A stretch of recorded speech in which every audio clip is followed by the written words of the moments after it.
গল্প একফালি সুখ পর্ব ২৪। লিখেছেন তাসনিম জাহান মৌরিন। রাতুল এবং তন্নির দিকে তাকিয়ে মাথা নাড়ল মৌরিন। তন্নি আবারও রাতুলের হাতের দিকে তাকিয়ে বলল, ওই তো মৌরি, দেখে নিতে পারবে? আপনি বাসায় যান রাতুল ভাই।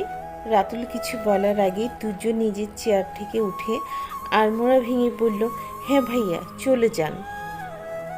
বলা তো যায় না, এখান থেকে আপনার শরীর খারাপ করলে পরে প্রোডাকশন হাউজের নামে কেউ আবার মামলাও করে ফেলতে পারে। তুর্যের কথা সে নিজে এবং রুবেল দুজনে হাসতে শুরু করলো। হাসার মাঝে তুর্য তাকালো মৌরিনের দিকে। মৌরিন একটুও হাসছে না, সে স্বাভাবিক দৃষ্টিতে তন্নির দিকে তাকিয়ে আছে।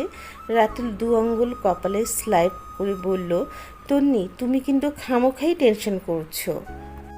বেশ খামোখাই করছি, তবু আপনি বাসায় যান, গিয়ে রেস্ট করুন।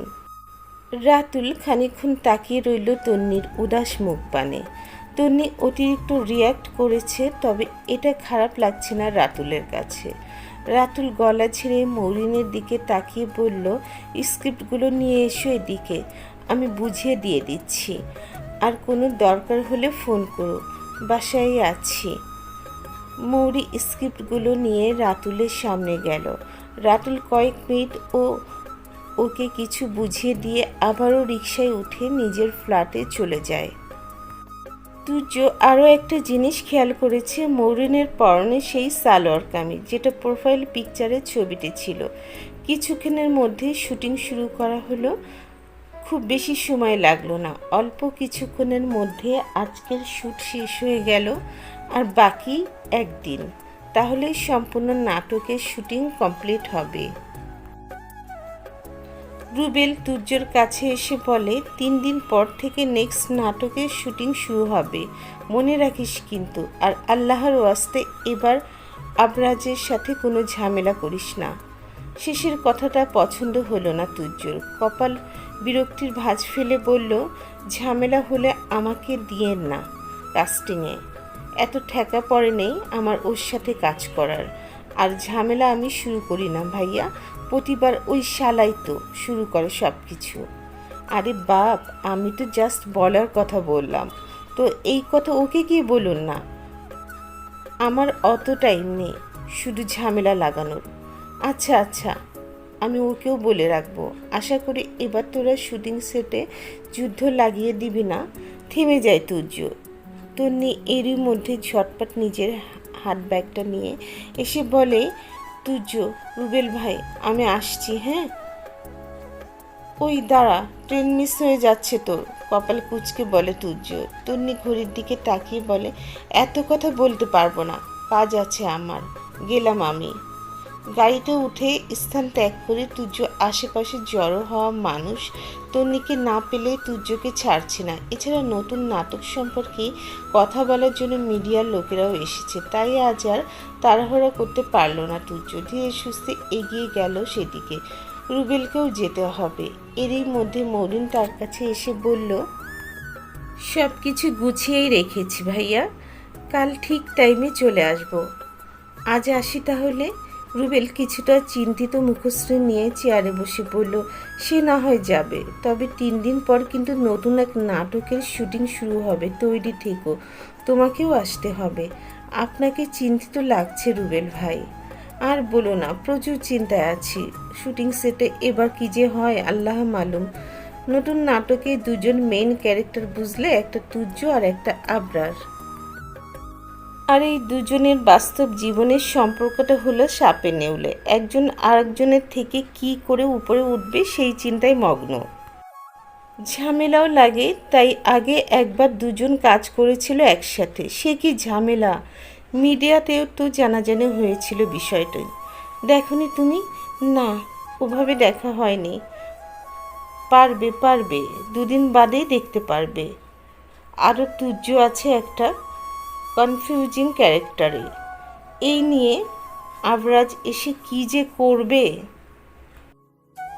মাথায় হাত চলে যায় রুবেলের। এখন কেবল দোয়া করা ছাড়া অন্য কোনো উপায় নেই। ইন্ডাস্ট্রিতে কখনো কেউ সামনাসামনি নিজেদের ক্ষোভ প্রকাশ করে না। তবে তুর্য তার আবরাজ দুজনেই ভিন্ন। তারা সামনাসামনি ঝগড়া শুরু করে দেয়। হাতের ব্যথাটা আসলে বাড়ছে, সঙ্গে জ্বরটাও বাড়ছে। তা বুঝতে পেরে রাতুল নাপা খেয়ে শুয়েছিল বিছানায়। এই ফ্ল্যাটে সে একাই থাকে। আগে একজন রুমমেট থাকতো, এখন থাকে না। রাতুল নিজেই রান্না করে খায়, তবে আজ উঠতে ইচ্ছা করছে না। রান্নাও করা হয়নি, তাই রাতুল ভেবে রেখেছে একটু পরে উঠে খাবার অর্ডার করে নেবে। তবে তা তার করতে হলো না। কলিং বেলের আওয়াজ পেয়ে বিরক্ত হয়ে বিছানা থেকে উঠে রাতুল। তবে এগিয়ে গিয়ে দরজা খুলতেই তন্নিকে দেখে বিরক্তি কেটে যায় তার। তুমি একা?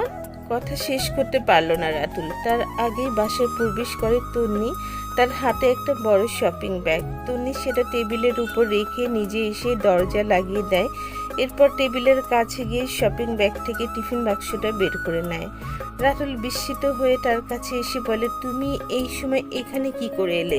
শুটিং শেষ হয়ে গেছে এত তাড়াতাড়ি?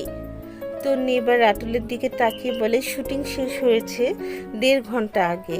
তখনই তাড়াতাড়ি করে বাড়িতে গিয়ে রান্না করে আনলাম আপনার জন্য। এই অসুস্থ অবস্থায় আপনাকে রান্না করতে হবে না। আরে তুমি আবার এত ঝামেলা করতে গেলে কেন? আমি তো বাইরে থেকে অর্ডার করে নিতে পারতাম।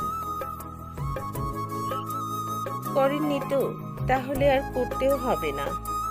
তো নিয়ে এগিয়ে এসে রাতুল কপালে হাত দিয়ে চেক করে বলে, এখন তো জ্বর নেই, আপনি জলদি জলদি খেয়ে নিন তো। তারপর নিজের ব্যাগ থেকে একটা ওষুধের পাতা বের করে বলে, তারপর এই ওষুধটা খেয়ে নেবেন, তাহলে হাতের ব্যথাটাও সেরে যাবে তাড়াতাড়ি। এসবের কিন্তু কোনো দরকার ছিল না। চেয়ারে বসে কথাটা বলল রাতুল। তন্নি তাতে পাত্তা নিয়েই প্লেটে খাবার নিতে লাগলো। তারপর সেটা এগিয়ে দিল রাতুলের দিকে। রাতুলও তার কথা না বাড়িয়ে হাত বাড়িয়ে খেয়ে নেওয়ার জন্য চেয়ার থেকে উঠতে যাবে। তখনই তন্নি তাকে বাধা দিয়ে বলে, না না, আপনি বসুন। কথাটা বলে একটা বাটিতে পানি নিয়ে আসে তন্নি। রাতুল কেবল অবাক হয়ে তার কাজগুলো দেখছে। তন্নির ডাকে ধ্যান থেকে বেরিয়ে এসে হাতটা তুলতে নেবে, তখনই আবারও ব্যথায় চোখে মুখে কুঁচকে নেয় সে। তবে রাতুলের চেয়ে বেশি ব্যথা যেন তন্নিই পেল। করুণ সুরে বলল, ইস, আমি তো ভুলেই গেছিলাম আপনার ডান হাতে ব্যথা। না না, আপনাকে কষ্ট করে খেতে হবে না, আমি খাইয়ে দেই আপনাকে। না না তন্নি, তুমি এমনিতেই অনেক করেছো, আমি নিজেই খেতে পারবো, সমস্যা নেই। চুপ করে থাকুন, একটা কথাও বলতে হবে না। কিছুটা শাসিয়ে কথাটা বলে তন্নি। এরপর বেসিন থেকে নিজেই হাত ধুয়ে আসে রাতুলের সামনে। আরেকটা চেয়ার নিয়ে বসে পড়ে। রাতুলের সামনে থেকে প্লেটটা নিজের কাছে নিয়ে আসে।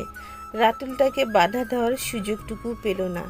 তন্নি তার আগে প্লেটে খাবার মাখে রাতুলের মুখের সামনে তুলে ধরল। এক ফালি সুখের পরবর্তী পার্ট দেখার জন্য আমন্ত্রণ রইল। সবাইকে ধন্যবাদ।